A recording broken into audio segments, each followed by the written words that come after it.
Welcome to another video by Eddie Inc. And today we have Project Anti-Skybrid, a project to exterminate all other Skybrids. Now the first target here is Team Triple Strike. Anti-Skybrid's threat level 8.9, Triple Strike threat level 7.5. Anti-Skybrid's 10 pack members. Anti-Skybrid intelligence 10 out of 10. Triple Strike intelligence 8 for the pterosaurs, 6-4 for the bugs. Now, let's get on to the threat that Metriogenetics has. Meet the Anti-Skybrid version 1. The reason why it's called version 1 is because every time the group of Anti-Skybrids gets killed or defeated, I will upgrade them.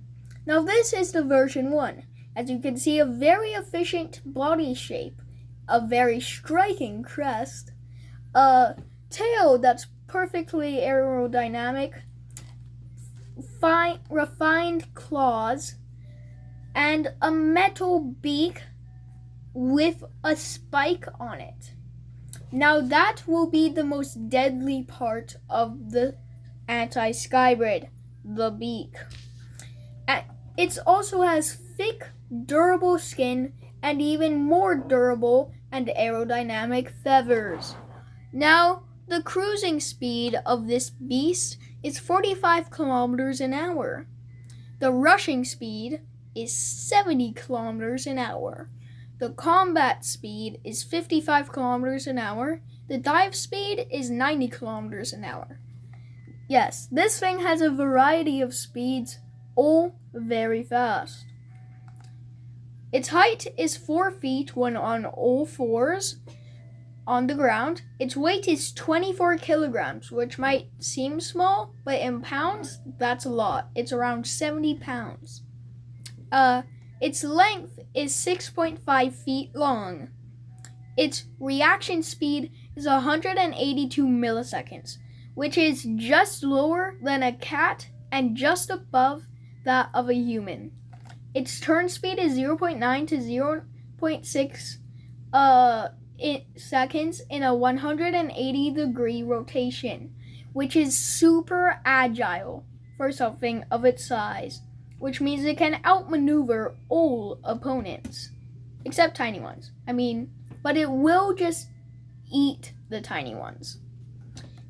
Its wingspan is 12 feet. Again, large enough to power sustained flight, but small enough to be incredibly agile.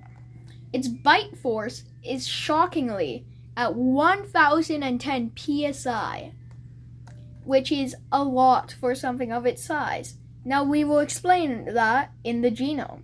Now let's get on to the DNA of the Anti-Skybrid. For the base genome, we have the Scythosaura, a heavily underrated pterosaur. You should really search it up. It is very interesting and relatively new.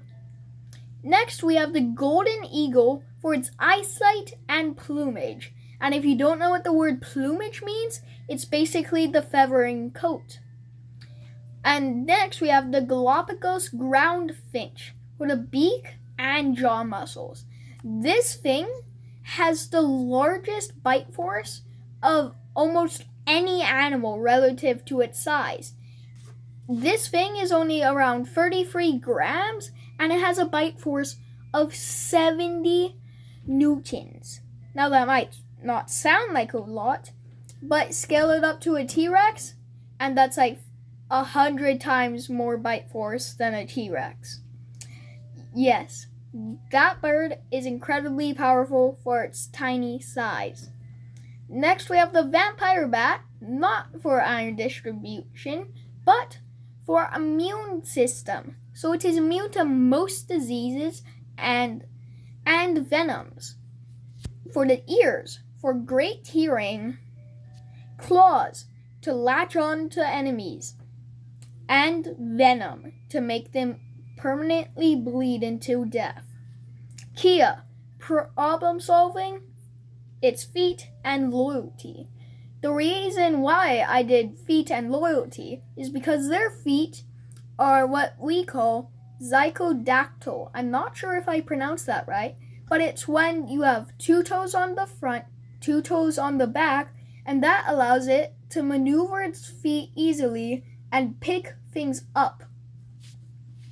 And then we have the New Caledonian crow for fast thinking.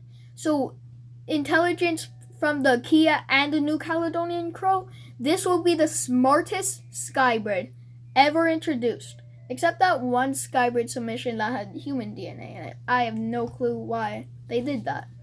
Or was that in a dream? I have no clue while recording this. The cassowary for the tough skin. Now this skin is strong enough to withstand blows from predators. Now that's why we added it, for extra durability. The skin is also gonna be beneath the golden eagle plumage, so that's even stronger on the wings and on the body.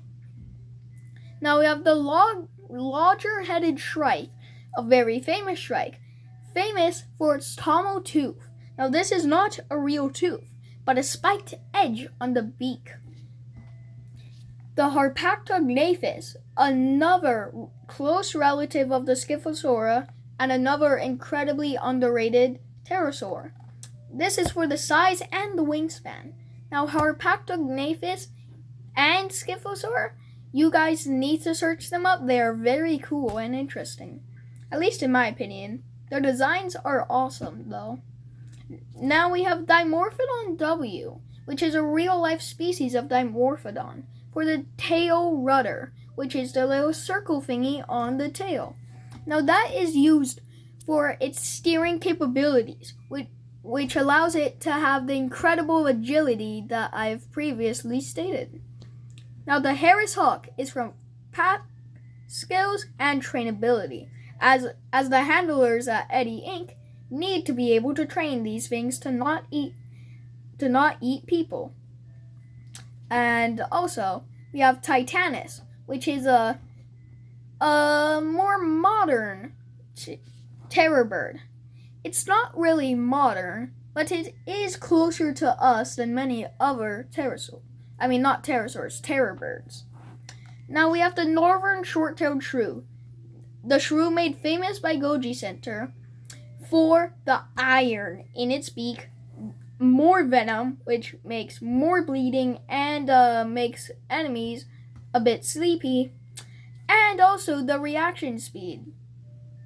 Now we have the bar-tailed godwit for the stamina, as this bird has amazing stamina. Now, that is the anti-hybrid. Metriogenetics, watch out. And without further ado, Eddie Inc. out.